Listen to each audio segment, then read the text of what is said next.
How armies survived on campaign in the Middle Ages.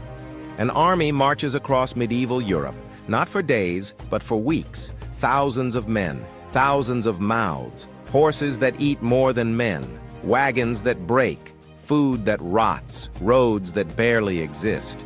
Most armies in the Middle Ages did not die in battle. They died slowly through hunger, disease, desertion, and exhaustion. Today, we explore how medieval armies survived on campaign, how they found food, how discipline collapsed, why soldiers deserted, and why logistics, not heroics, decided most wars. To understand medieval warfare, you have to understand survival. Section 1. Armies did not carry enough food. Medieval armies rarely carried long-term supplies.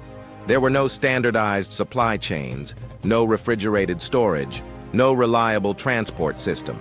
A marching army might bring grain, salted meat, or hard bread for a few days, sometimes a week. After that, it had to live off the land. Wagons moved slowly and broke often. Horses required constant feeding. Every mile stretched resources thinner. Commanders knew this. Campaigns were planned around where food could be taken, not where battles could be fought. An army that could not feed itself would dissolve before the enemy ever appeared. Section 2. Foraging as survival. Foraging was not optional. It was the foundation of campaign life. Soldiers spread into the countryside searching for grain, livestock, firewood, and wine. They stripped fields before harvest. They emptied barns. They drove off cattle. Foraging parties were dangerous. Men wandered far from the main army. Ambush was common. Discipline weakened the farther soldiers went from command. Local civilians suffered most. A passing army could devastate a region in days. Hunger followed long after the soldiers moved on. For medieval armies, survival and destruction were often the same act. Section 3. Pillaging and breakdown of control. When foraging failed, pillaging followed. Pillaging was uncontrolled violence. Homes burned, villages were looted, civilians were beaten or killed. Commanders often claimed it was forbidden. In practice, it was inevitable. Once hunger set in, discipline collapsed quickly. Officers could not police thousands of starving men spread across miles of countryside. Mercenaries were especially dangerous. They fought for pay and plunder. If wages failed, violence replaced loyalty. Many medieval wars were remembered not for battles, but for the suffering armies left behind. Section 4. Disease, filth, and death. Disease killed more soldiers than swords. Camps were crowded, waste piled up. Clean water was scarce, food spoiled easily. Rats followed armies wherever they marched.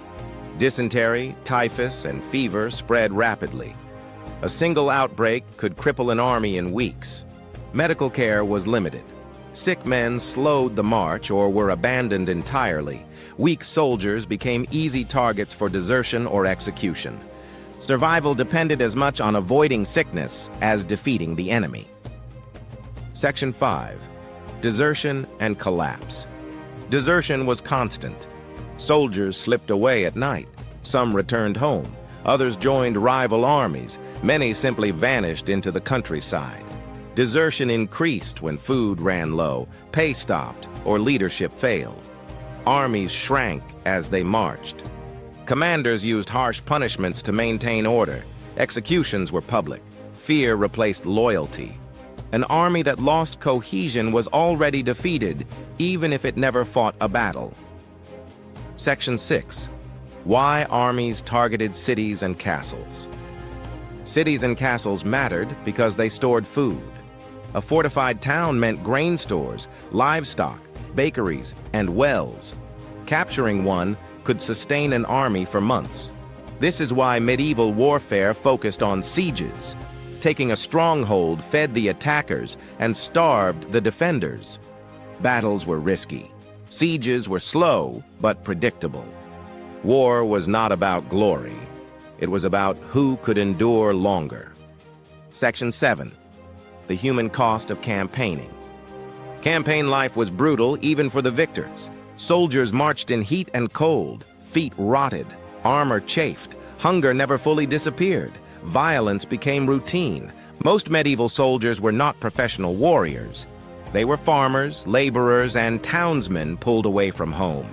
Many never returned, not because they fell in battle, but because the campaign itself destroyed them.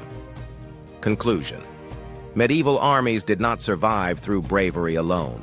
They survived through theft, endurance, and fear. Logistics decided wars long before swords met. Hunger broke discipline. Disease shattered strength. Desertion emptied ranks. If you enjoy grounded medieval history like this, make sure you like and subscribe to TorchLit History for more videos that strip away the myths and show how the past actually worked. Because in the Middle Ages, war was not won by heroes. It was survived by those who could endure it.